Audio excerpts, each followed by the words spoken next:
আজ বানাবো তালের ফুলুরি।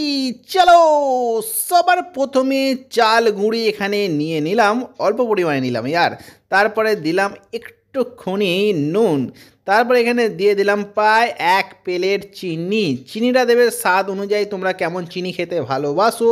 এবার চলে আসলো তালের পালা। তালটা আগে থাকতেই চেঁচে রেখে দিয়েছিলাম, দেখতে পাচ্ছ কত স্মুথলি তালটা, দারুণ দেখতে লাগছে।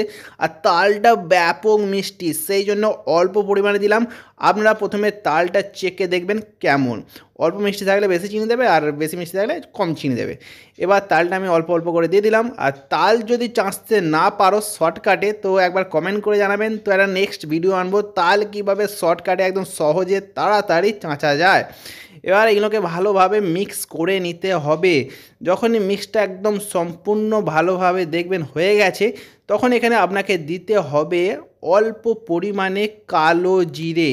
তো এই কালো জিরেটা দেওয়ার কারণে টেস্টটা একটু আলাদা হয়ে যাবে, খেতে কিন্তু দারুণ লাগবে। এর সঙ্গে আরেকটা জিনিস দিতে পারো, মৌরি। তো মৌরিটা দিলেও হেভি টেস্ট লাগে, যখন এগুলো মুখে পড়বে না খাওয়ার সময়, দারুণ একটা আলাদাই স্বাদ চলে আসবে।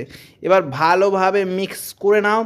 একদম যখন মনে হবে স্মুথলি, হাতে যখন স্মুথলি আসবে, তখন ভাববে আপনার যে মিক্সচারটা আছে একদম রেডি তেলে ছাড়ার জন্য। এবার কড়াইয়ে সাদা তেল দেবে। আমি এখানে সয়াবিন অয়েল ব্যবহার করছি, আপনারা সানফ্লাওয়ার অয়েল ব্যবহার করতে পারেন। আর তারপরে যখনই তেলটা গরম গরম হয়ে আসবে, প্রথমে একটা তালের ফুলুরিটা দিয়ে ছেড়ে দেখবে কেমন হচ্ছে। যখনই দেখবে গরম হয়ে গেছে, তখন এক এক করে সাইজ সাইজ ছাড়বে, একটু একটু করে, অল্প অল্প করে। তো হাতে করেই এটা ছাড়তে সুবিধা হয়। অনেক সময় অনেক কিছু টিপস লাগায়, তো কোনো টিপস এখানে কাজ করে না, সেই আপনাকে হাত দিতেই হবে ইয়ার। এখানে ভাবলে হবে না যে হাত দেবো না, এ দেবো না, হাত দিতেই হবে তোমাকে। আর একটু যখন লাল লাল হয়ে আসবে, একটু উল্টে দেবেন, ওকে। তো এইটা করা খুবই সহজ। আর এই সময়ে তালের কে কে আইটেম খেতে ভালোবাসে, কোন কোন আইটেম খেতে ভালোবাসে, অবশ্যই কমেন্ট করে জানাবেন। আর তালের পিঠা যদি খেতে ভালোবাসো, অবশ্যই কমেন্ট করবেন। তাহলে নেক্সট ভিডিও আসবে তালের পিঠা। তো চলো গিয়ে খাওয়া যায় এখন।